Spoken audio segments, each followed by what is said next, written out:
La lumière dorée du lustre en cristal se reflétait sur les verres à champagne alors que 70 voix remplissaient le restaurant romanoès de célébration.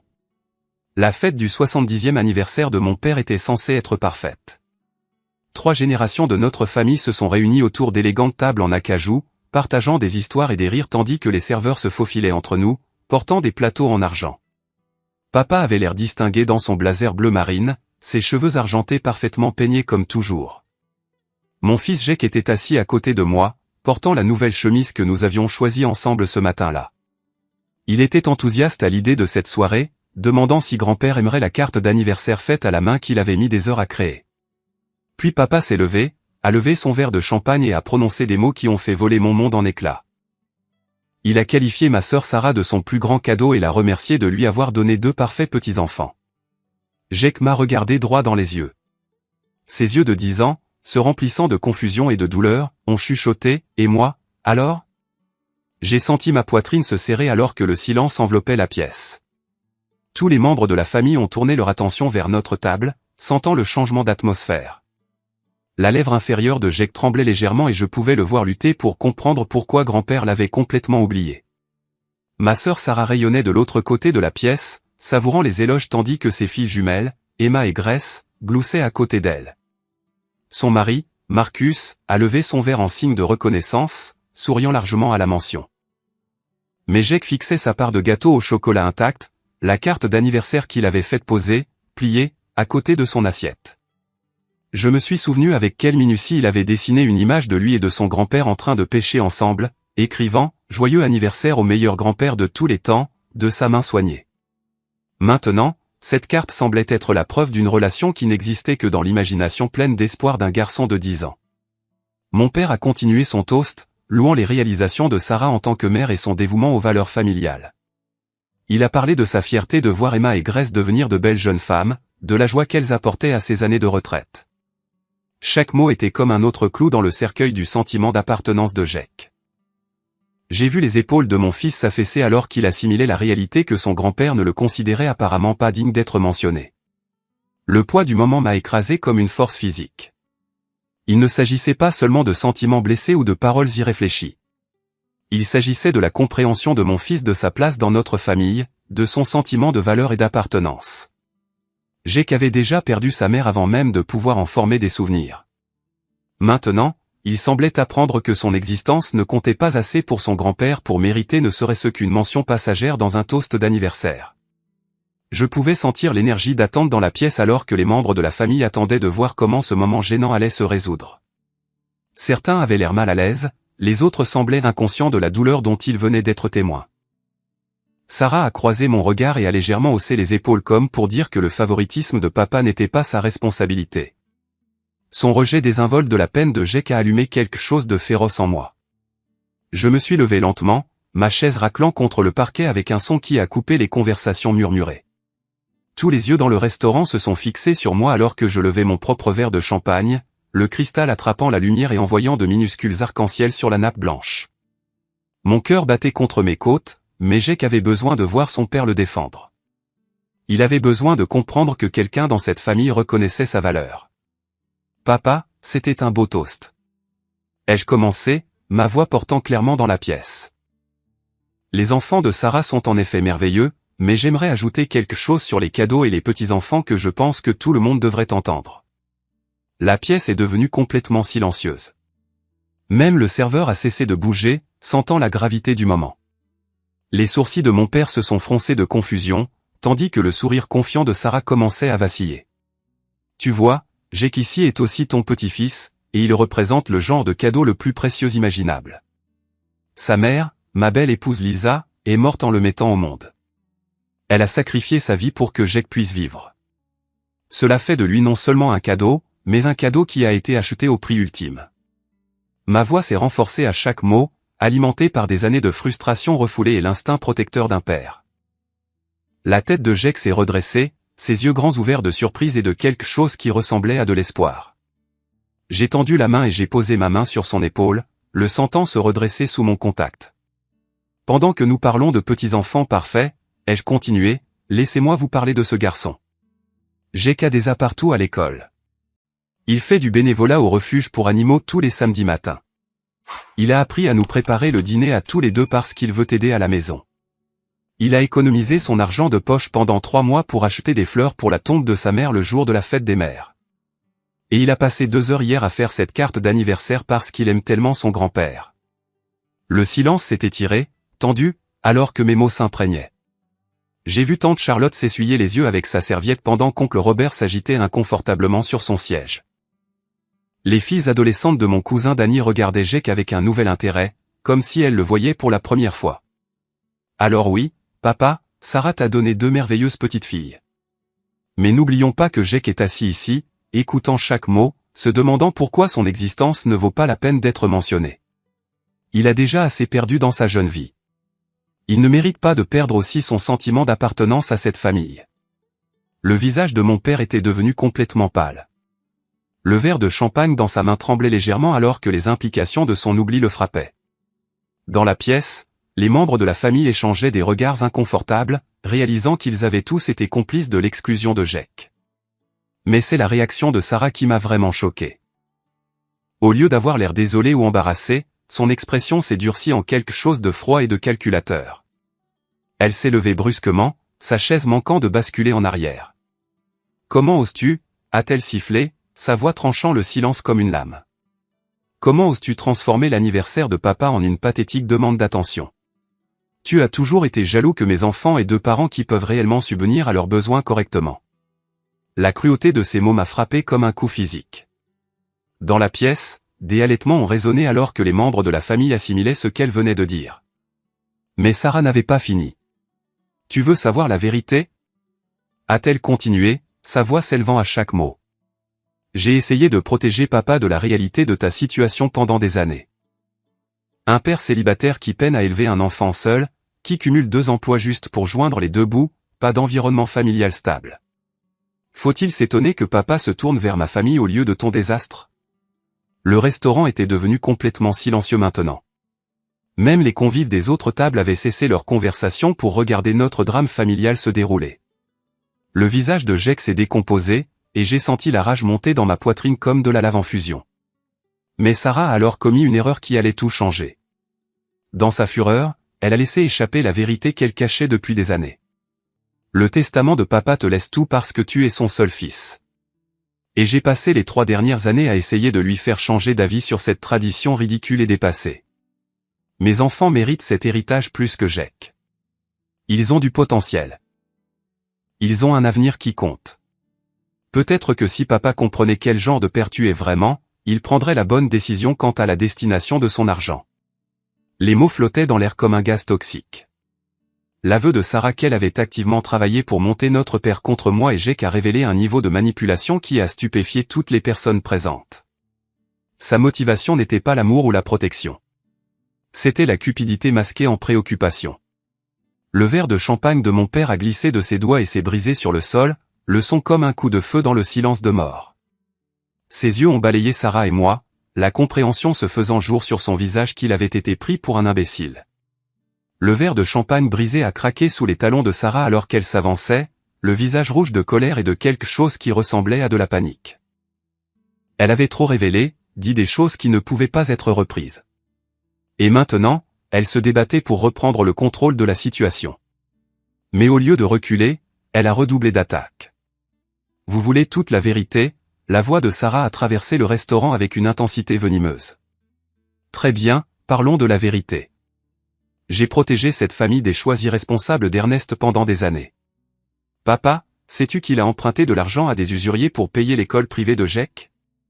Sais-tu qu'il travaille de nuit à l'entrepôt et laisse Jake seul pendant des heures? Chaque mensonge m'a frappé comme une agression physique. J'ai ouvert la bouche pour me défendre, mais Sarah a continué sur sa lancée, son désespoir la rendant imprudente. C'est moi qui t'appelais quand Jake était malade et qu'Ernest était introuvable. C'est moi qui m'assurais que Jake ait des vêtements décents quand Ernest ne pouvait pas se les permettre. J'ai essayé de te montrer que ma famille est stable, responsable, digne de ta confiance et de ton héritage.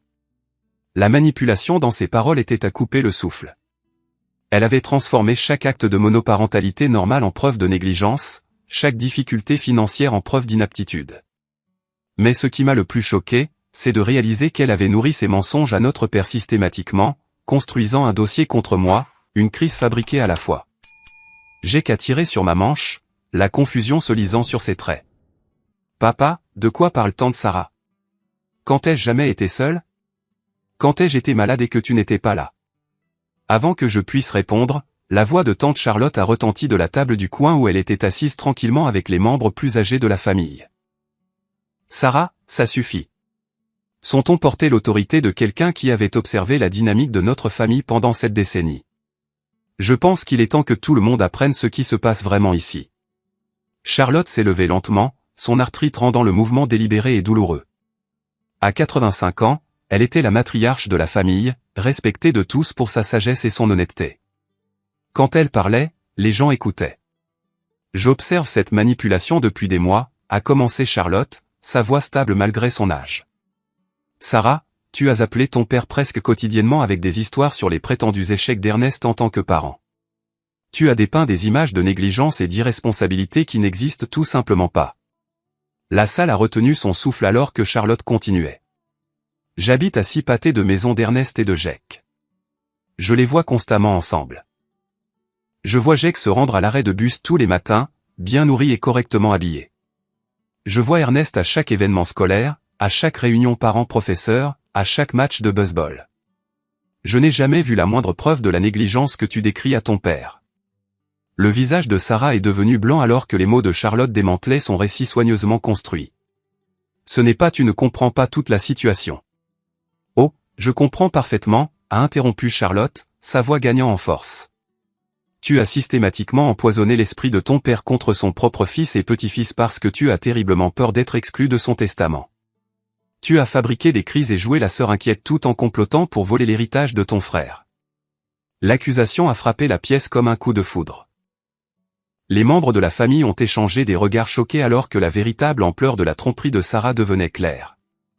Elle n'avait pas seulement protégé quelqu'un, elle avait orchestré une campagne pour détruire ma relation avec mon père. Oncle Robert s'est raclé la gorge, l'air mal à l'aise mais déterminé. Sarah, est-ce vrai? As-tu menti à propos d'Ernest? Je n'ai pas menti, a rétorqué Sarah, mais sa voix manquait de conviction. J'étais inquiète. Il y a une différence entre être inquiet de quoi exactement, la question de Charlotte a tranché dans la dérobade de Sarah comme un couteau, des excellentes notes de Jake, de la présence parfaite d'Ernest aux événements scolaires, de la façon dont ce garçon s'illumine chaque fois qu'il parle de son père. J'ai senti la main de Jake se glisser dans la mienne, ses petits doigts se serrant fort alors qu'il assimilait la révélation que sa tante avait menti à notre sujet. La douleur dans ses yeux était remplacée par autre chose, une compréhension croissante que le problème n'était pas avec lui ou moi, mais avec la jalousie et la cupidité de Sarah. Mon père a finalement retrouvé sa voix, bien qu'elle ne soit guère plus qu'un murmure. Sarah, dis-moi que Charlotte a tort. Dis-moi que tu ne m'as pas menti à propos d'Ernest et de Jake. Le silence qui a suivi sa question était assourdissant. Sarah a regardé autour de la pièce, cherchant désespérément un soutien qui n'était pas là. Chaque visage qu'elle rencontrait reflétait la déception, le choc ou une colère pure et simple face à sa tromperie. « Papa, j'essayais de te protéger d'eux », a-t-elle commencé, mais les mots sont morts dans sa gorge. Elle ne pouvait pas finir la phrase parce qu'il n'y avait aucun moyen de justifier ce qu'elle avait fait. Mais aussi dévastatrices que fussent ces révélations, aucun de nous n'était préparé à ce qui allait suivre. Marcus, le mari de Sarah, a choisi ce moment pour entrer en titubant par la porte d'entrée du restaurant, sa chemise froissée et sa cravate de travers, ayant manifestement passé la soirée à boire ailleurs qu'à la fête d'anniversaire de son beau-père. Marcus a slalomé entre les tables avec la démarche mal assurée de quelqu'un qui a passé des heures au fond d'une bouteille. Son apparence habituellement impeccable était débraillée, son costume coûteux froissé et taché, ses cheveux normalement parfaits tombant sur son front en mèche grasse. La forte odeur de whisky le précédait alors qu'il approchait de notre réunion de famille, attirant les regards des autres clients du restaurant. « Désolé d'être en retard », a-t-il bredouillé, ses mots s'en mêlant alors qu'il s'agrippait au dossier d'une chaise vide pour se soutenir. « J'ai dû m'arrêter au bar de Murphy pour fêter ça. C'est mon jour de chance, tout le monde. J'ai enfin touché le jackpot à la table de poker. » Le visage de Sarah est passé du pâle au vert alors qu'elle regardait son mari se donner en spectacle. Elle a essayé d'attirer son attention, faisant des gestes frénétiques pour qu'il arrête de parler, mais Marcus était trop ivre pour remarquer ses signaux de détresse. « Vous savez ce qui est drôle ? A continué Marcus en se balançant légèrement alors qu'il pointait du doigt la pièce. Tout le monde pense que j'ai un problème de jeu, mais regardez qui parle maintenant. J'ai regagné presque 2000 $ ce soir. Bien sûr, ce n'est qu'une goutte d'eau dans l'océan par rapport à ce que j'ai perdu, mais, c'est un début, non? Le restaurant était devenu complètement silencieux, à l'exception du doux cliquetis de l'argenterie des tables voisines. Notre famille était assise, figée, regardant ce désastre se dérouler avec la fascination horrifiée des témoins d'un accident de voiture. Les yeux de mon père se sont plissés alors qu'il assimilait les paroles de Marcus. Que veux-tu dire par ce que tu as perdu? Oh, allez, papa, a ri Marcus, le son amer et creux. Ne fais pas semblant de ne pas savoir. Sarah t'a tenu au courant de tous mes échecs, n'est-ce pas? La maison que nous avons perdue le mois dernier, les fonds d'études des enfants que j'ai joués, les cartes de crédit que j'ai épuisées en poursuivant ce gros gain. Chaque révélation a frappé la pièce comme un coup physique. Les filles de Sarah, Emma et Grace, avaient l'air mortifiées, leurs visages d'adolescentes rougissant d'embarras alors que leur père exposait la dévastation financière de leur famille devant tout le monde. Marcus, tais-toi, a sifflé Sarah, sa voix à peine contrôlée. Tu es ivre. Tu ne sais pas ce que tu dis. Mais Marcus se fichait des conséquences. Je sais ce que je dis? Je dis que votre précieuse fille vous a volé de l'argent pour couvrir mes dettes. Comment pensez-vous que nous avons maintenu les apparences tous ces mois? Sarah a falsifié votre signature sur des bordereaux de retrait, prenant de l'argent de vos comptes d'épargne pour payer des usuriers. Les mots ont frappé mon père comme une agression physique. Il s'est agrippé au bord de la table, les jointures blanchissant alors que le sang se retirait de son visage. Qu'est-ce que tu viens de dire? Il y a 3 mois, quand je devais 15 000 $ à Big Tony et qu'il a menacé de me casser les jambes, votre fille aimante a décidé de se servir dans votre fonds de retraite, et ça continue depuis. Quelques centaines par-ci, un millier par-là. Elle est devenue très douée pour imiter votre écriture. Le silence qui a suivi la confession de Marcus était absolu. Même le bruit ambiant de la cuisine semblait s'arrêter alors que tout le monde assimilait l'ampleur de ce qu'il venait d'entendre.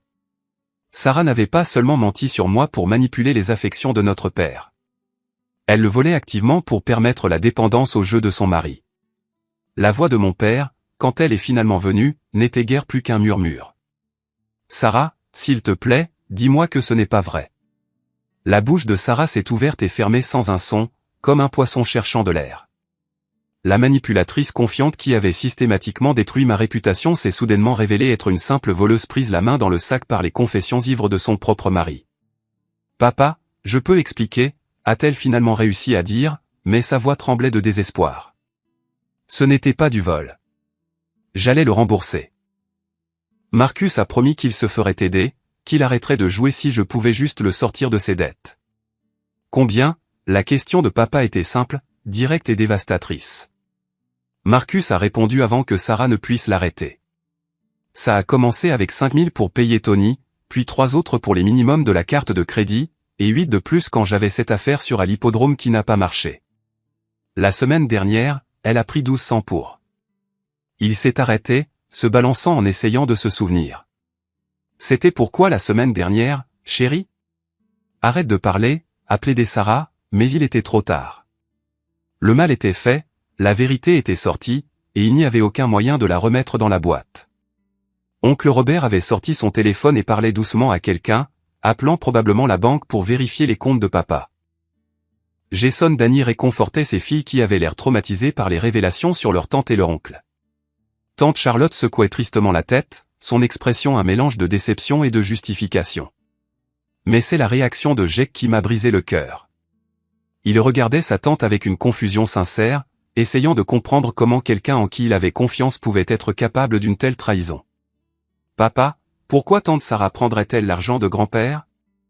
Avant que je puisse répondre, Marcus a fourni sa propre explication. Parce que ton papa ici était censé recevoir tout l'argent quand grand-père mourra, et ta tante pense que c'est injuste, alors elle s'est dit que si elle pouvait prouver que ton père était un père terrible et se faire nommer dans le testament à la place, alors elle pourrait me rembourser et garder le reste. La manière désinvolte dont Marcus a expliqué leur plan, comme s'il était parfaitement raisonnable de voler un homme âgé et de détruire sa relation avec son fils et son petit-fils, était peut-être la partie la plus glaçante de toute la révélation. Mon père s'est levé soudainement, sa chaise tombant en arrière avec un fracas. Pendant un moment, j'ai cru qu'il faisait une crise cardiaque. Son visage était rouge, sa respiration laborieuse, et ses mains tremblaient de ce que j'ai réalisé n'être pas du choc, mais de la rage pure. « Dehors !» a-t-il dit, sa voix basse et dangereuse. « Vous deux, sortez de ma vue avant que j'appelle la police tout de suite. » Mais Marcus n'avait pas fini de détruire la façade soigneusement construite de sa femme. « La police ? » C'est drôle parce que Sarah prévoyait de les appeler contre Ernest. Elle avait toute une histoire montée sur la façon dont il vous volait, utilisant votre confusion et votre âge contre vous. Elle a des documents et tout est prêt pour l'accuser de maltraitance envers une personne âgée, alors que c'est elle qui vous a volé. La dernière pièce du plan de Sarah s'est mise en place avec une clarté horrifiante. Elle n'avait pas seulement volé l'argent de papa et menti à mon sujet, elle se préparait à m'accuser de ses propres crimes. La diffamation systématique, les fausses histoires sur ma parentalité, les préoccupations fabriquées sur ma situation financière, tout cela visait un moment où elle pourrait me pointer du doigt et prétendre que c'était moi qui manipulais et volais notre père. Le directeur du restaurant s'est approché de notre table avec prudence, clairement préoccupé par le drame familial qui s'intensifiait et dérangeait les autres clients. Avant qu'il ne puisse parler, cependant, la voix de tante Charlotte a traversé le chaos avec une autorité surprenante. « Il y a autre chose que tout le monde doit savoir », a-t-elle annoncé, ses mains âgées tremblant légèrement alors qu'elle cherchait dans son sac à main. Quelque chose sur la mort de Lisa qui pèse sur ma conscience depuis 10 ans. Toutes les têtes se sont tournées vers Charlotte alors qu'elle sortait un petit paquet d'enveloppes jaunies attachées avec un ruban bleu délavé. Les yeux de Jake se sont écarquillés quand il les a vus, reconnaissant quelque chose de significatif même s'il ne comprenait pas quoi. « Ce sont des lettres que votre mère m'a écrites pendant sa grossesse », a dit Charlotte, sa voix lourde d'émotion. Des lettres que j'aurais dû partager il y a des années, mais j'essayais de protéger tout le monde de vérités douloureuses. Mon cœur a commencé à s'emballer alors que Charlotte dénouait le ruban avec des doigts tremblants. Lisa avait été proche de Charlotte, lui rendant souvent visite pendant sa grossesse lorsque je faisais des heures supplémentaires pour préparer l'arrivée du bébé, mais je n'avais jamais eu connaissance d'une correspondance entre elles. Lisa n'est pas morte de complications normales de l'accouchement, a continué Charlotte, ses mots tombant comme des pierres dans l'eau calme. Elle est morte d'un arrêt cardiaque induit par le stress, provoqué par une anxiété sévère et un traumatisme émotionnel pendant les derniers mois de sa grossesse. La confession m'a frappé comme un train de marchandises. On m'avait toujours dit que Lisa souffrait de prééclampsie qui avait entraîné des complications lors de l'accouchement. Les médecins avaient dit que c'était imprévisible, inévitable, juste une de ces choses tragiques qui arrivent parfois. Quel genre de traumatisme émotionnel, ai-je demandé, bien qu'une partie de moi redoutait déjà la réponse. Les yeux de Charlotte se sont fixés sur Sarah avec une expression de profonde tristesse et de déception. Le traumatisme de croire que son mari était infidèle, que leur mariage s'effondrait, qu'elle mettait un enfant au monde dans un foyer brisé. Le silence qui a suivi était assourdissant. Le visage de Sarah est devenu complètement blanc alors qu'elle réalisait où la révélation de Charlotte menait. « Votre sœur, » a continué Charlotte, sa voix gagnant en force, a passé des mois pendant la grossesse de Lisa à l'appeler avec des histoires sur les prétendues infidélités d'Ernest. Des appels anonymes décrivant des rencontres fictives avec d'autres femmes, des preuves mystérieuses d'infidélité qui n'ont jamais existé, des suggestions constantes qu'Ernest prévoyait de partir une fois le bébé né. Les mots m'ont frappé comme des coups physiques. Lisa était devenue distante pendant les derniers mois de sa grossesse, anxieuse et méfiante d'une manière qui m'avait dérouté et blessé. Je l'avais attribuée aux changements hormonaux et au stress de la grossesse, n'imaginant jamais que quelqu'un lui nourrissait délibérément des mensonges sur ma fidélité. Sarah a convaincu Lisa qu'Ernest ne restait avec elle que par obligation, qu'il en voulait à la grossesse, qu'il prévoyait de les abandonner tous les deux dès que le bébé arriverait. La voix de Charlotte s'est brisée d'émotion. Lisa a passé ces dernières semaines convaincue que son mariage était un mensonge et que son enfant grandirait sans père. La main de Jake a trouvé la mienne, se serrant fort alors qu'il assimilait cette nouvelle information sur la mort de sa mère. La révélation que Sarah avait tourmenté Lisa pendant sa grossesse était presque trop horrible pour être crue. La nuit où Lisa a commencé le travail, a continué Charlotte en sortant une lettre spécifique du paquet, elle m'a appelé en pleurant, convaincue qu'Ernest ne viendrait même pas à l'hôpital parce qu'il ne voulait pas vraiment du bébé. Sarah l'avait appelé cet après-midi-là avec une histoire sur le fait d'avoir vu Ernest avec une autre femme, lui disant qu'il s'était déjà désengagé émotionnellement de leur mariage. Je me suis souvenu de cette nuit avec une clarté cristalline. Lisa avait semblé terrifiée, non pas de l'accouchement, mais de quelque chose d'autre, quelque chose qu'elle n'expliquerait pas. J'avais supposé que c'était une peur normale de devenir parent, mais maintenant je comprenais que c'était quelque chose de bien plus sinistre. La tension artérielle de Lisa a grimpé en flèche pendant le travail parce qu'elle était convaincue qu'elle faisait face à la maternité seule, la voix de Charlotte n'était plus qu'un murmure maintenant. Le stress et l'anxiété que Sarah lui avait infligés pendant des mois ont finalement submergé son système. Son cœur n'a pas pu supporter le traumatisme émotionnel en plus de l'effort physique de l'accouchement. La révélation a recadré tout ce que je pensais savoir sur la mort de ma femme. Lisa n'était pas morte d'une complication médicale aléatoire. Elle était morte de la torture psychologique que ma sœur lui avait infligée pendant la période la plus vulnérable de sa vie. Pourquoi? Le mot m'a échappé, à peine plus qu'un souffle. Pourquoi Sarah ferait-elle ça à Lisa? À moi? Les yeux de Charlotte étaient humides de larmes non versées alors qu'elle répondait. Parce que même à l'époque, elle était jalouse de votre relation avec votre père. Elle voyait la grossesse de Lisa comme une autre façon pour vous de consolider votre position d'enfant favori, celui qui perpétuerait le nom de famille et hériterait de tout. Elle voulait détruire votre mariage et vous éloigner de la famille. L'ampleur de la malveillance de Sarah était à couper le souffle.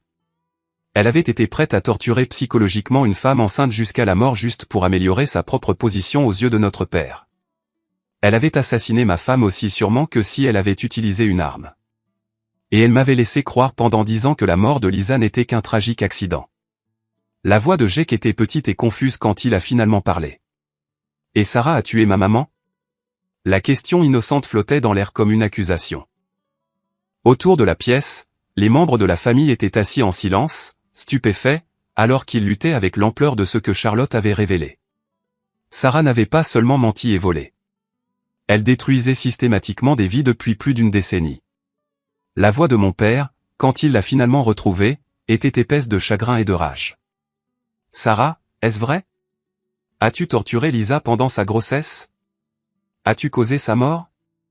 La bouche de Sarah s'est ouverte et fermée sans un son, son visage passant par des expressions de déni, de panique et de calcul désespéré. Mais Marcus, toujours ivre et inconscient de la gravité du moment, a porté le coup de grâce. Bien sûr que c'est vrai, a-t-il bredouillé. Sarah se vante depuis des années de la façon dont elle a brisé le petit mariage parfait d'Ernest. Elle dit que c'était la chose la plus intelligente qu'elle ait jamais faite, se débarrasser de la concurrence pour les affections de papa.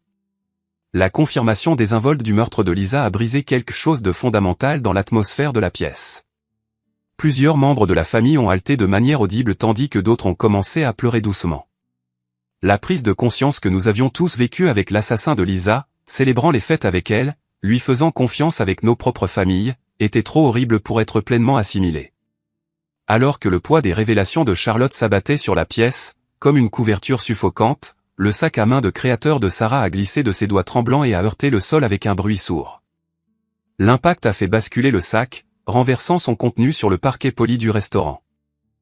Parmi les articles typiques que l'on s'attendrait à trouver, portefeuille, clés, rouge à lèvres, téléphone, plusieurs documents officiels se sont éparpillés près de mes pieds. Jake, toujours curieux et serviable, s'est instinctivement penché pour ramasser les papiers, mais alors qu'il les ramassait, un document particulier a attiré son attention. « Papa, pourquoi ce papier a-t-il mon nom dessus ?» a demandé innocemment Jake en tenant un document juridique avec l'entête de Patterson, Williams & Associates, droit de la famille. Mon sang s'est glacé en reconnaissant le papier à en-tête du cabinet d'avocats. Ils étaient spécialisés dans les litiges de garde et les cas de protection de l'enfance. Avec un sentiment de terreur grandissant, j'ai pris le document des petites mains de Jake et j'ai commencé à lire, mes yeux balayant la terminologie juridique avec une horreur croissante. Le document était une demande d'évaluation de garde préliminaire déposée par Sarah Henderson au nom de son père, Harold Morrison, citant des préoccupations concernant le bien-être et la sécurité de l'enfant mineur Jacob Morrison, actuellement sous la garde d'Ernest Morrison. La requête demandait une intervention immédiate des services de protection de l'enfance et un placement de garde d'urgence auprès de membres de la famille responsable, en attendant une enquête complète. Qu'est-ce que c'est que ça? Ai-je demandé, ma voix tranchant les murmures choqués autour de la pièce. Mais même en posant la question, d'autres documents se sont révélés parmi le contenu éparpillé du sac à main de Sarah. Plusieurs mémoires, témoignages de moralité, dossiers financiers, rapports médicaux, tout un arsenal de preuves fabriquées conçues pour me dépeindre comme un parent inapte. Sarah s'est jetée en avant, essayant de rassembler les papiers compromettants, mais oncle Robert a été plus rapide, ramassant plusieurs documents avant qu'elle ne puisse les atteindre. Requête de garde d'urgence, a-t-il lu à haute voix, sa voix remplie d'incrédulité. Enquête sur la négligence d'enfants, l'instabilité financière, les conditions de vie inappropriées. C'est de la folie, ai-je respiré en fouillant dans les papiers. Sarah, tu prévoyais de voler mon fils. Mais les documents ont révélé un complot bien plus élaboré qu'une simple prise de garde. Sarah avait monté un dossier pendant des mois, documentant de faux incidents, fabriquant des preuves et recrutant des témoins qui témoigneraient de la prétendue négligence de Jake et de ma prétendue instabilité. Un document particulièrement accablant était un rapport médical affirmant que Jake avait été traité pour malnutrition et montrait des signes de violence psychologique. La signature au bas appartenait au docteur Patricia Hendricks, la voisine de Sarah, qui se trouvait être pédiatre. Un autre était un rapport scolaire prétendument de l'enseignant de Jake, exprimant des inquiétudes sur son hygiène et son comportement, malgré le fait que les véritables enseignants de Jake n'avaient jamais soulevé de telles questions. Tu as falsifié des dossiers médicaux, ai-je dit, ma voix creuse d'incrédulité. Tu as créé de faux rapports scolaires. Tu as fabriqué tout un dossier fictif contre moi. Jake s'est pressé contre moi, son jeune esprit luttant pour comprendre pourquoi sa tante voudrait le séparer du seul parent qu'il ait jamais connu.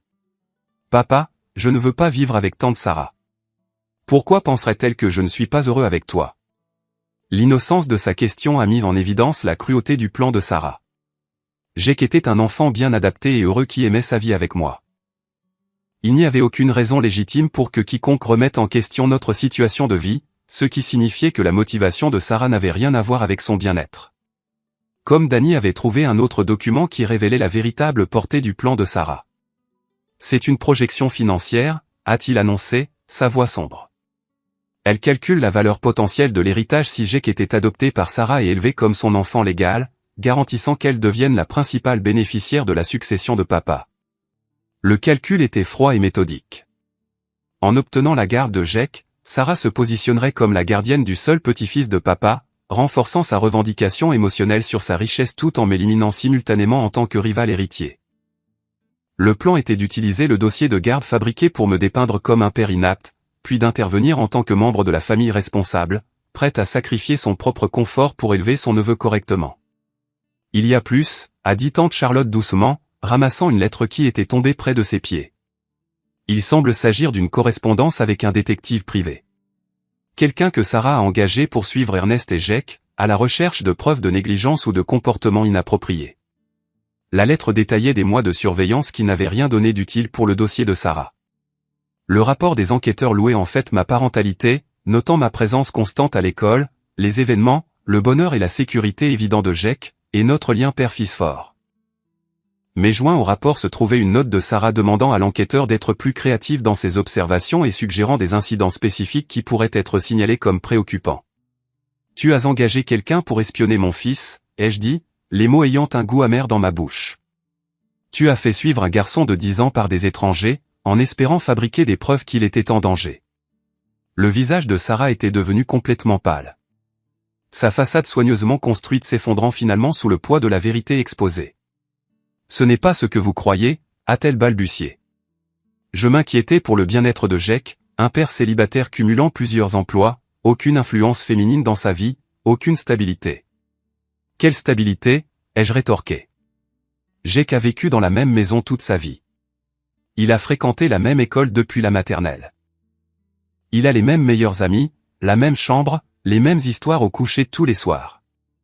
La seule instabilité dans sa vie vient des membres de sa famille qui le font se sentir indésirable à la fête d'anniversaire de son propre grand-père. Mais le document peut-être le plus glaçant de la collection de Sarah était un calendrier détaillé intitulé « Plan de transition de la garde ».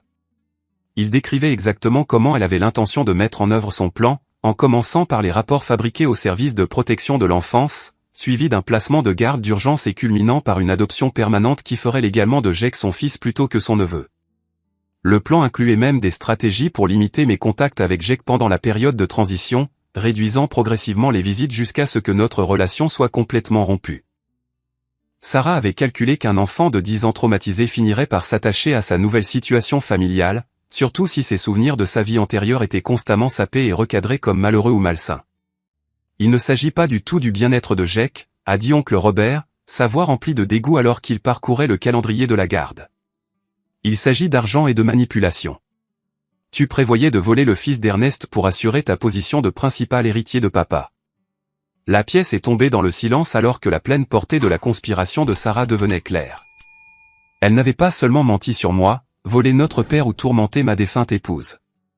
Elle avait orchestré la destruction complète de ma famille, prévoyant de m'enlever mon fils et d'effacer mon existence de sa vie, tout cela au service de sa cupidité et de sa jalousie. La petite voix de Jake a traversé le silence comme un couteau. Papa, je ne comprends pas. Pourquoi tante Sarah voudrait-elle nous faire autant de mal?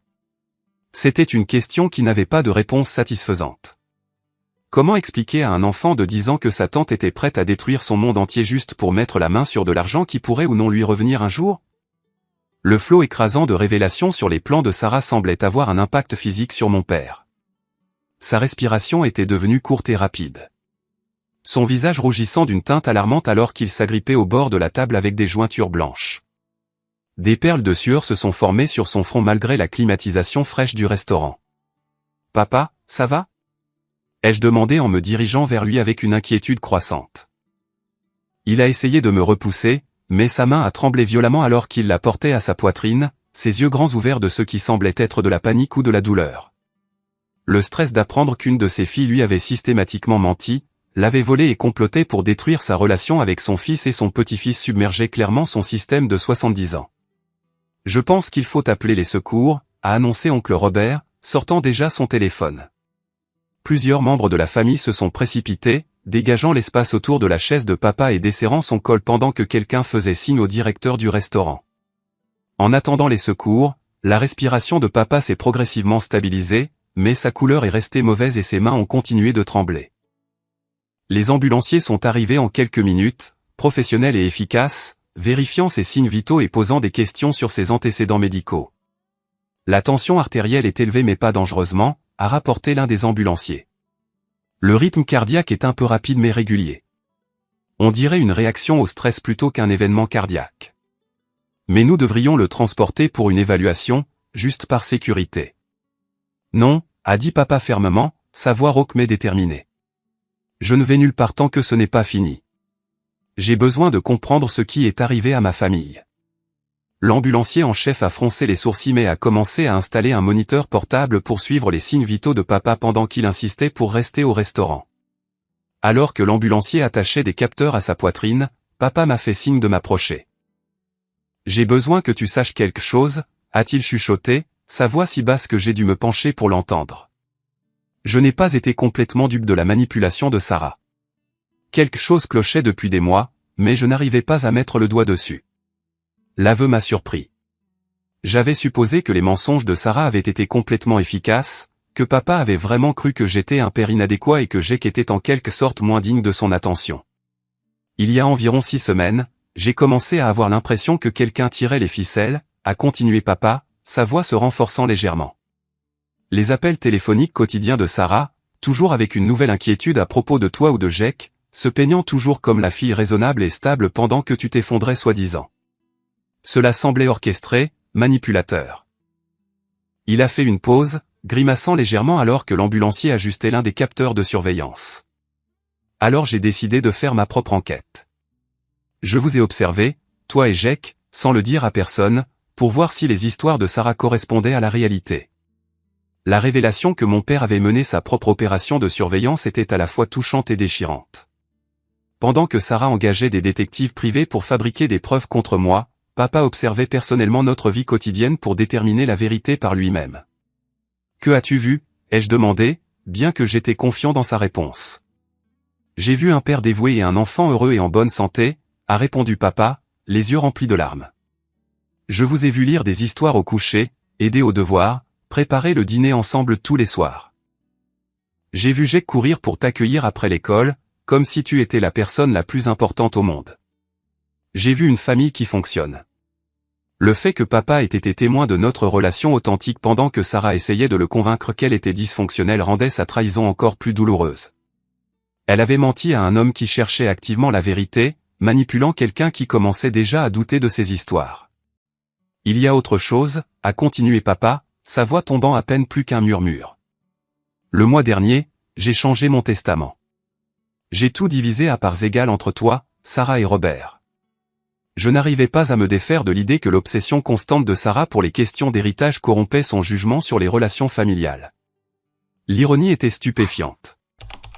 Pendant que Sarah complotait et manigançait pour assurer sa position de principal héritier de papa, il avait déjà décidé de distribuer sa succession à parts égales entre ses enfants. Sa conspiration élaborée avait été construite sur une fondation qui n'existait plus. Mais voici ce que je n'ai pas compris jusqu'à ce soir. Les yeux de papa se sont durcis alors qu'il regardait de l'autre côté de la pièce vers Sarah, qui était blottie avec Marcus près de l'entrée du restaurant. Je me sentais manipulé, mais je pensais que la manipulation était subtile, psychologique. Je n'avais aucune idée qu'elle me mentait carrément, qu'elle me volait et qu'elle complotait pour détruire votre famille. L'ambulancier qui surveillait les signes vitaux de papa a froncé les sourcils devant un pic de son rythme cardiaque et a suggéré doucement que nous reportions la conversation jusqu'à ce que son niveau de stress diminue, mais papa était déterminé à finir ce qu'il avait commencé. « Ernest, je vous dois, à toi et à Jake, d'énormes excuses, a-t-il dit, sa voix portant dans la pièce assez fort pour que tout le monde l'entende. Je me suis laissé influencer par des mensonges et de la manipulation, même lorsque mes propres observations contredisaient ce qu'on me disait. J'ai blessé les sentiments de mon petit-fils et j'ai endommagé notre relation parce que je n'ai pas fait confiance à mon propre instinct sur la vérité. Jake s'était tenu tranquillement à côté de moi tout au long de l'évaluation médicale de papa, mais maintenant il s'est avancé avec le courage innocent que les enfants manifestent parfois dans des situations difficiles. « Grand-père, ça va aller ?» a-t-il demandé, sa petite main tendant la main pour toucher doucement le bras de papa. La simple question et le geste semblaient affecter papa plus puissamment que toutes les révélations dramatiques de la soirée. Ses yeux se sont remplis de nouvelles larmes alors qu'il baissait les yeux sur son petit-fils, voyant peut-être pour la première fois l'enfant aimant et attentionné que les mensonges de Sarah avaient essayé d'obscurcir. « Je vais bien, Jake, a répondu papa, sa voix épaisse d'émotion. Et à partir de maintenant, je vais m'assurer que tu saches exactement à quel point ton grand-père t'aime et à quel point il est fier d'être ton grand-père. » Le moment de connexion entre Jake et son grand-père a été interrompu par une agitation près de l'entrée du restaurant. Sarah et Marcus se préparaient apparemment à partir, rassemblant leurs filles et se dirigeant vers la porte. Mais oncle Robert leur a barré le chemin, son expression sombre et déterminée. « Vous n'allez nulle part », a annoncé Robert. « On appelle la police tout de suite pour signaler le vol sur les comptes de papa. Cette famille en a assez de vos mensonges et de votre manipulation. » Le visage de Sarah a traversé une gamme d'expressions, panique, calcul, désespoir, et enfin une détermination froide qui était en quelque sorte plus effrayante que ses précédentes explosions émotionnelles. « Vous n'avez aucune preuve de quoi que ce soit ?» a-t-elle dit, sa voix stable malgré le chaos qui l'entourait. « Papa m'a donné accès à ses comptes parce qu'il s'inquiétait de la situation financière d'Ernest. Je protégeais son argent contre le vol, je ne le volais pas moi-même. » L'audace de ces mensonges continus, même face aux aveux ivres de Marcus et aux preuves accablantes contre elle, était à couper le souffle. Mais la voix de papa a traversé ces protestations avec une force surprenante. « Sarah, arrête de mentir. Je ne t'ai jamais donné accès à mes comptes. Je n'ai jamais autorisé de retrait. Et après ce soir, tu n'es plus la bienvenue dans ma maison, ma vie ou mon testament. » La finalité de ces paroles semblait briser quelque chose dans le calme de Sarah. Le masque de sœur inquiète et de fille dévouée est finalement tombé complètement, révélant la personne froide et calculatrice qu'elle avait cachée en dessous. Les heures suivantes se sont écoulées dans un tourbillon de rapports de police, d'enquêtes financières et de consultations juridiques. Le vol de Sarah sur les comptes de papa a été minutieusement documenté, avec des relevés bancaires montrant un schéma clair de retrait non autorisé qui coïncidait parfaitement avec les dettes de jeu de Marcus. Les signatures falsifiées sur les bordereaux de retrait étaient évidentes lorsqu'on les comparait à l'écriture réelle de papa, et les documents de garde fabriqués dans son sac à main fournissaient des preuves supplémentaires de son intention criminelle. Le détective Maria Santos, qui a répondu à notre appel, a été minutieuse et professionnelle en recueillant les déclarations des membres de la famille et en examinant les preuves. La tentative de Sarah de prétendre que papa avait autorisé les retraits s'est effondrée lorsque les images de sécurité de la banque l'ont montré en train de falsifier des signatures dans le parking avant d'entrer dans la banque. Madame Henderson, vous êtes en état d'arrestation pour abus financier envers une personne âgée, faux et fraude, a annoncé le détective Santos en lisant ses droits à Sarah. La vue de ma sœur emmenée menottée pendant que ses filles adolescentes pleuraient doucement en arrière-plan était à la fois satisfaisante et déchirante. Marcus a été arrêté séparément pour ivresse publique et complicité de crimes financiers. Le couple qui avait passé des années à comploter pour détruire ma famille faisait enfin face aux conséquences de ses actes. Dans les jours qui ont suivi, l'ampleur des crimes de Sarah est devenue claire. Elle avait volé près de 37 000 $ sur les comptes de papa en l'espace de 8 mois, de l'argent destiné à financer sa retraite et ses soins médicaux. Sa conspiration de garde élaborée comprenait des dossiers médicaux falsifiés, des rapports scolaires fabriqués et de fausses déclarations qui auraient pu envoyer un homme innocent en prison tout en traumatisant un enfant. Mais le plus important, c'est peut-être que la révélation de Charlotte sur la mort de Lisa a incité les autorités à enquêter pour savoir si la torture psychologique de Sarah pouvait être considérée comme un facteur contributif à l'arrêt cardiaque qui a tué ma femme. Bien que les charges criminelles liées à la mort de Lisa aient été compliquées par le passage du temps, le fait de savoir que Sarah avait délibérément causé le stress qui a conduit à la crise cardiaque fatale de ma femme a apporté un sentiment de clôture que je n'aurais jamais espéré trouver. Le rétablissement de papa après l'épisode de stress a été rapide et complet, aidé par son soulagement de comprendre enfin la vérité sur la dynamique de sa famille. La culpabilité qu'il ressentait d'avoir failli perdre sa relation avec Jake l'a motivé à apporter des changements spectaculaires à son rôle de grand-père. Une semaine après l'arrestation de Sarah, papa avait emménagé dans un petit appartement à 3 pâtés de maison de chez nous, citant le désir d'être plus impliqué dans la vie quotidienne de Jake. Le changement était remarquable. Au lieu du grand-père distant et parfois critique que Jake avait connu, il avait soudainement une présence constante qui assistait à chaque événement scolaire, l'aidait avec ses devoirs et montrait un intérêt sincère pour ses activités. « Papa, pourquoi grand-père ne voulait-il jamais passer de temps avec moi avant ?» a demandé Jake un soir alors que nous regardions par la fenêtre de la cuisine pendant que papa l'aidait à construire une cabane dans notre jardin. « Grand-père a toujours voulu passer du temps avec toi, ai-je expliqué en choisissant mes mots avec soin. Et Sarah lui racontait des mensonges qui le rendaient confus à propos de notre famille. Maintenant qu'il connaît la vérité, il peut te montrer à quel point il t'aime vraiment. La transformation de leur relation était magnifique à voir. Papa semblait déterminé à rattraper le temps perdu, créant de nouvelles traditions et de nouveaux souvenirs avec Jake qui duraient toute une vie. Ils allaient à la pêche tous les samedis matins, travaillaient ensemble dans le jardin que papa avait planté dans notre cour et passaient des heures à regarder de vieux albums photos pendant que papa partageait des histoires sur la mère de Jake que je n'avais jamais entendues auparavant. Un moment particulièrement significatif est survenu lorsque papa a présenté à Jake un fonds d'études qu'il avait créé exclusivement pour lui, indépendamment de toute considération d'héritage. « C'est juste entre nous, petit-fils, a expliqué papa. Ton éducation est le cadeau le plus important que je puisse te donner, et je veux que tu saches que ton avenir est assuré, quoi qu'il arrive. » Les poursuites judiciaires contre Sarah et Marcus ont progressé régulièrement. Sarah a plaidé coupable des crimes financiers en échange d'une peine réduite, acceptant de payer l'intégralité de la restitution plus les intérêts. Marcus a intégré un programme de traitement du jeu ordonné par le tribunal dans le cadre de son accord de plaidoyer. Il leur a été interdit à tous les deux de contacter papa ou de s'approcher de notre famille.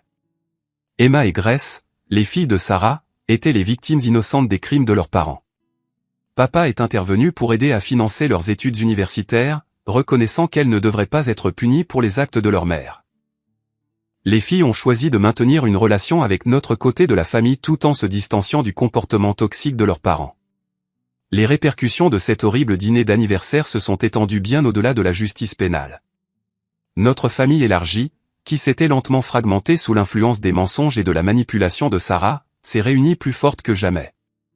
Les réunions de famille sont devenues des célébrations de la vérité et d'une connexion authentique plutôt que des exercices de gestion de ressentiments cachés et de conflits fabriqués. Jake s'est épanoui sous l'attention et l'amour des membres de sa famille, qui le voyaient enfin clairement. Sa confiance a grandi alors qu'il réalisait que la distance qu'il avait ressentie avec certains parents n'avait rien à voir avec sa propre valeur et tout à voir avec les mensonges qui étaient racontés à son sujet. Il a excellé à l'école, s'est fait de nouveaux amis et a développé un sentiment de sécurité quant à sa place dans le monde qui lui manquait auparavant. Little Robert a pris en charge la gestion des finances de papa, mettant en place des garanties pour prévenir de futurs abus envers les personnes âgées tout en garantissant l'indépendance de papa. Tante Charlotte est devenue une présence régulière dans nos vies, partageant des histoires sur Lisa qui ont aidé Jake à comprendre l'amour de sa mère pour lui et les circonstances de sa mort de manière adaptée à son âge. Le changement le plus profond a été dans ma propre relation avec papa. Pendant des années, j'avais eu l'impression de devoir constamment défendre mes choix parentaux et de prouver ma valeur en tant que fils. La révélation que Sarah avait systématiquement empoisonné son esprit contre moi nous a libérés tous les deux pour construire la relation que nous avions toujours voulu mais que nous n'avions pas pu avoir. Ernest, j'ai besoin que tu saches à quel point je suis fier de l'homme que tu es devenu et du père que tu es, a dit papa un soir alors que nous étions assis sur le porche, regardant Jake s'entraîner à lancer avec un ami voisin. Tu as élevé un garçon extraordinaire dans des circonstances impossibles et tu l'as fait avec une grâce et une force que j'aurais dû reconnaître et célébrer au lieu de remettre en question. Le processus de guérison n'a pas toujours été facile ou simple. Il y a eu des moments où le poids de tout ce que nous avions perdu, Lisa, les années de relations familiales tendues, le sentiment de sécurité de Jake, semblait écrasant. Mais nous avons fait face à ces défis ensemble, en tant que famille, unis par la vérité plutôt que divisés par le mensonge.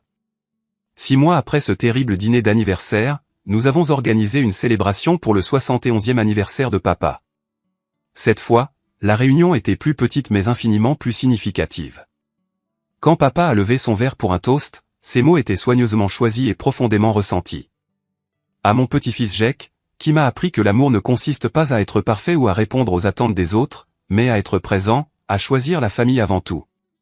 Et à mon fils Ernest, qui a démontré chaque jour ce que signifie être un père dévoué et un homme intègre. Vous êtes tous les deux mes plus grands cadeaux. Jake rayonnait alors que la famille applaudissait, entendant enfin les mots qu'il avait attendus toute sa vie de recevoir de son grand-père. La douleur de cet anniversaire précédent s'était transformée en une fondation pour un amour et une connexion authentique. Alors que je regardais mon fils rire avec son grand-père et ses cousins, j'ai réfléchi aux leçons que nous avions apprises à travers cette épreuve. La vérité a un pouvoir que les mensonges ne peuvent finalement pas vaincre. Les liens familiaux construits sur l'honnêteté et l'amour sont plus forts que ceux manipulés par la peur et la tromperie. Et parfois, les pires trahisons peuvent mener aux plus belles rédemptions. Jake s'est approché de moi alors que la soirée touchait à sa fin, son visage sérieux malgré la célébration qui l'entourait. « Papa, je suis content que tante Sarah se soit fait prendre.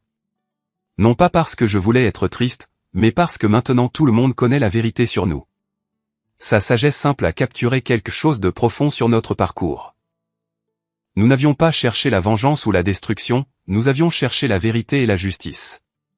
Les conséquences auxquelles Sarah a fait face étaient le résultat naturel de ses propres choix, et non des punitions que nous avions imposées par dépit. Aujourd'hui, nos vies sont plus pleines et plus riches qu'elles ne l'ont jamais été. Jake a le grand-père qu'il a toujours mérité. J'ai le père que j'avais toujours espéré, et nos réunions de famille sont remplies d'une joie sincère plutôt que de tensions cachées. La tentative de Sarah de nous détruire nous a finalement rendus plus forts, plus connectés et plus reconnaissants de l'amour que nous partageons. La plus grande victoire n'a pas été de voir Sarah faire face aux conséquences de ses crimes, bien que la justice ait été importante. La plus grande victoire a été de voir Jake grandir, confiant en sa valeur, entouré de membres de sa famille qui célèbrent son existence plutôt que de simplement la tolérer. Chaque histoire au coucher, chaque projet scolaire, chaque repas partagé est un rappel que la vérité et l'amour triompheront toujours du mensonge et de la manipulation. Vous êtes-vous déjà retrouvé dans une situation où quelqu'un en qui vous aviez confiance travaillait contre vous dans votre dos? Comment avez-vous géré la découverte de la vérité sur sa trahison? J'aimerais beaucoup entendre vos pensées et vos expériences dans les commentaires ci-dessous. Si cette histoire a touché votre cœur ou vous a rappelé vos propres luttes familiales, veuillez cliquer sur le bouton j'aime et la partager avec d'autres qui pourraient bénéficier d'entendre parler du pouvoir de défendre la vérité et la famille. N'oubliez pas de vous abonner pour plus d'histoires de la vie réelle sur la manière de surmonter l'adversité et de trouver la force dans des endroits inattendus. Rappelez-vous, quels que soient les défis que vous rencontrez avec les relations familiales ou les problèmes de confiance, il y a toujours de l'espoir de guérison et de rédemption lorsque nous choisissons l'honnêteté plutôt que la commodité, et l'amour plutôt que la peur. Merci d'avoir fait ce voyage avec moi, et que vos propres liens familiaux se renforcent à travers toutes les épreuves que vous affrontez. A ver si sale de vuelta, es que se repiten. Si sale de vuelta la pechera de plata y sale adelante la poción. No salió todavía la porquería. Vale. No sé si sale, no sé si saldrá. Bueno, yo la metí, no hay chance. No, es un asco. Es un asco. No funcionó. No funcionó. ¡No funciona! Es que no siguió un patrón, ¿se dieron cuenta, no? No era como yo pensaba. Había salido antes de la poción negra la pechera, amigos. La pechera de plata. Y ahora salió, me la dio. ¡Sí! ¡Excelente, excelente! Vale, a mí me dio miel.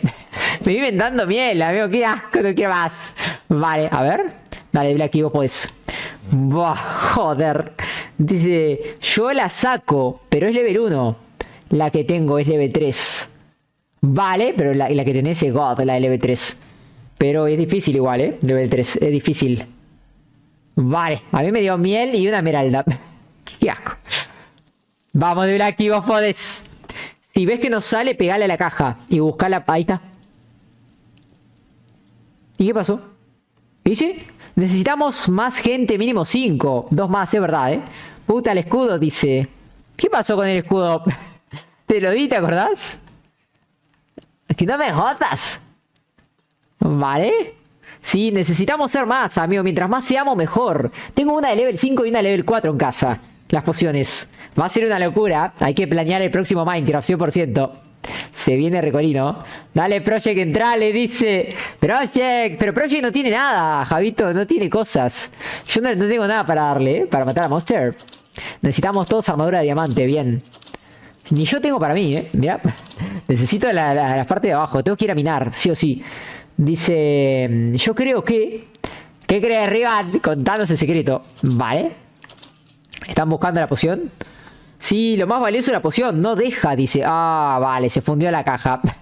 Nos recabió. Nos recabió la caja. Es una vez por persona. Estoy jugando al LOL, dice Project. Vale, Project, ahora vamos para ahí, ¿eh? Ahora en un ratito ya estamos ahí. Let's go. Vale, qué asco. Es una vez por persona. Es como un casino, no me jodas. Tiene todo un misterio secreto. Tiene todo un misterio secretísimo. Pero estamos atrapados 100% en la rueda del hámster. ¿Y? ¿Le dio? ¡Ahí le dejó! ¡Ah, no me jodas! Tiene como un cooldown. ¿Y te dio la poción? Se toma la miel. Vamos a jugar Flex. Sí, estaría bueno. Sí, Rivan, me gustaría. Me gustaría jugar una Flex. Yo me llevo esto. No, me dice. Sad. Vale. Bueno, hay que encontrarla. Hay que encontrar más cosas. Más cositas. Pero vale. Lo malo, a ver. Bueno, podemos poner un set home acá. Pero si no, hay que buscar nuevas, ¿eh? Hay que buscar nuevas cosas de estas. Vayamos a minar nomás, exactamente. Exactamente, de Blacky, no hay opción. Vale, mira, acá estaba la salida, la busqué 1 hora más o menos. 1 hora más o menos. Para mí ya la vimos toda, ¿eh? Para mí ya vimos todo lo que había, no hay más nada. Me llevo la puerta. Me llevo la puerta a la crista. Sigamos Insta, sí, yo voy a seguir, ¿eh? Yo voy a seguir buscando cosas, qué sé yo. Nunca se sabe. Vale. Vale, acá ya estuvimos, pero realmente, ¿eh? Llevemos todos los cubos. Llevemos todo, exacto. Acá hay otra caja, pero no tengo llaves ya. Ya no tengo llaves. Quizás ya la abrí, no me acuerdo. Vale. Aquí podemos salir. A ver.